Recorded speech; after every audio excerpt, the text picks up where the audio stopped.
Atenção! Começa agora uma teleaula de História do Ensino Médio. Você vai assistir a teleaula de número 14. Bons estudos!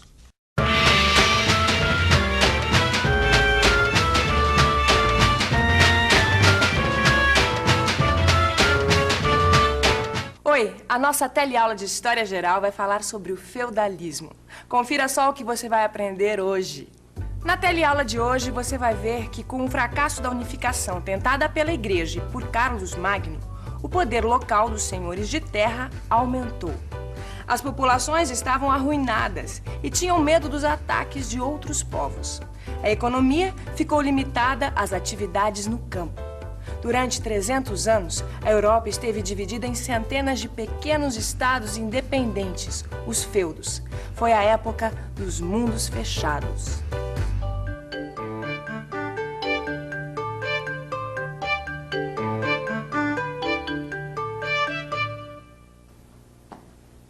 Quando os germanos invadiram o Império Romano do Ocidente, eles distribuíram as terras entre os seus guerreiros e eles atuavam como senhores absolutos dos seus territórios. Após a morte de Carlos Magno, os reis se mostraram incapazes de defender os seus súditos. Os senhores das terras organizavam a defesa de suas propriedades por conta própria. A Europa conheceu um novo estilo de vida. As cidades foram abandonadas e o único bem que interessava era a terra. A figura do rei continuava existindo, mas na prática a autoridade do rei ficava limitada aos seus domínios particulares. Pouco a pouco, perdeu-se a noção de Estado. A autoridade era exercida pelos donos de propriedades.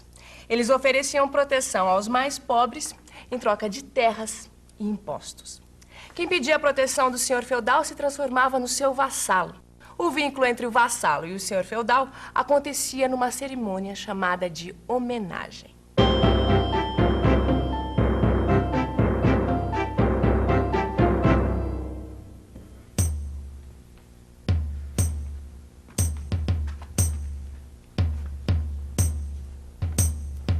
Eu me declaro seu vassalo. Eu o reconheço como meu senhor. Você jura fidelidade a mim, seu senhor? Juro. Você confia a mim, como seu senhor, as suas terras? Sim. Minhas terras pertencem ao meu senhor. Como seu senhor, eu aceito sua vassalagem. E lhe prometo proteção. E lhe entrego os direitos às estradas que passam pelas terras como benefício. Os benefícios que o senhor doava ao vassalo eram chamados de feudos. Daí vem o nome, feudalismo. Meados do século IX, o sistema feudal se estende rapidamente pela Europa. Quase todos os europeus são vassalos de algum senhor, e todos os bens são benefícios ou feudo de alguém. O dono do feudo exerce a autoridade de soberano sobre seu território.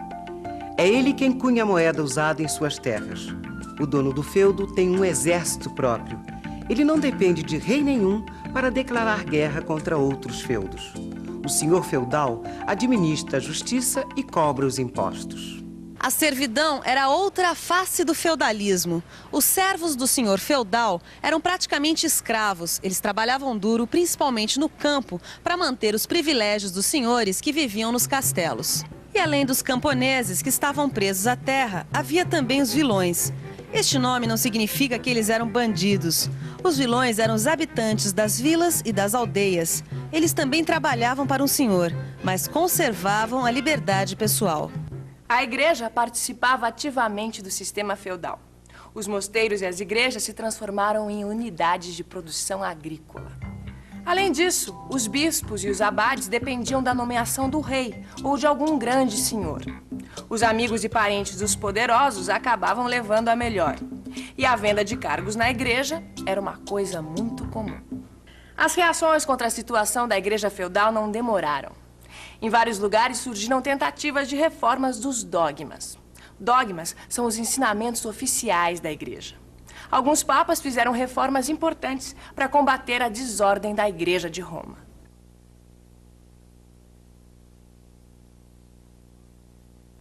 A reforma começada pelos papas acabou chegando nos mosteiros. Este lugar que eu estou aqui é um mosteiro. Na Europa feudal, estes lugares eram os únicos centros de cultura que existiam.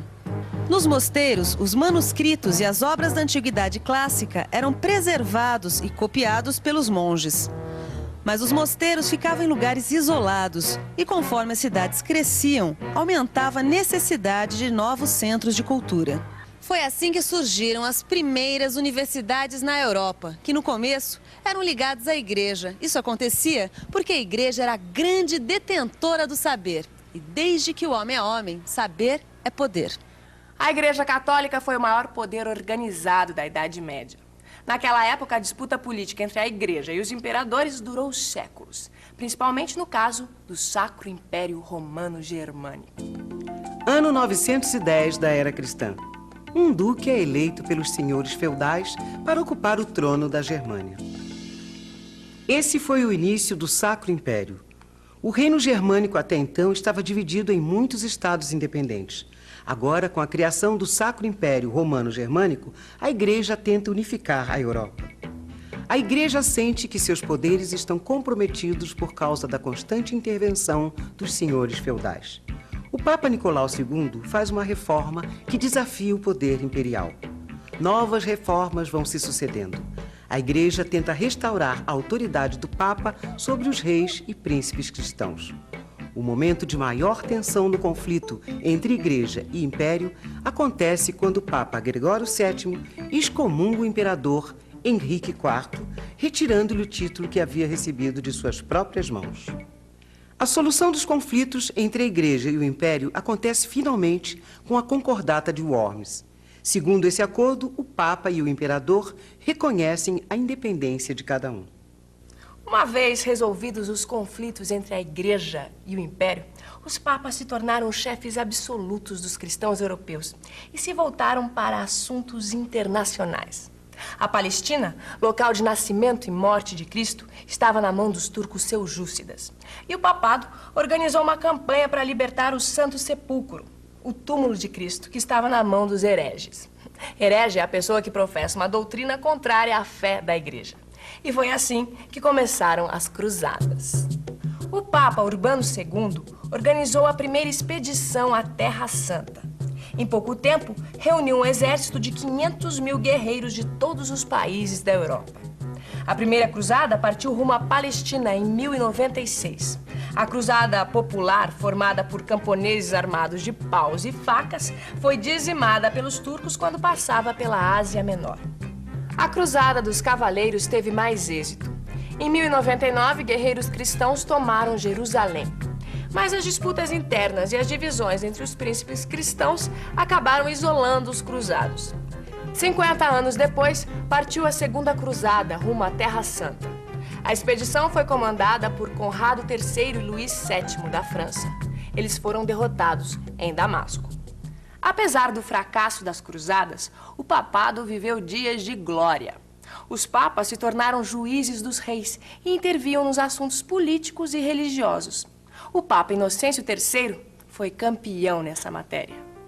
Inocêncio III organizou uma cruzada para reprimir hereges no sul da França.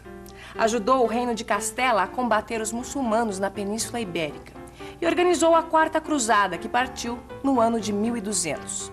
Os cruzados conquistaram a cidade de Bizâncio, destronaram o imperador bizantino e estabeleceram um reino latino. Inocêncio III organizou uma Quinta Cruzada em 1215, mas essa fracassou. O fim da luta aconteceu na época do imperador Frederico II. Ele tentou unificar os seus domínios e, para isso, teve que enfrentar o Papa, que era o protetor das cidades do norte da Itália. Com a morte de Frederico, em 1250, o império entra em decadência. E durante 30 anos, os senhores feudais não permitiram a eleição de um novo imperador. Que tal, então, uma revisão rápida sobre tudo que a gente aprendeu hoje?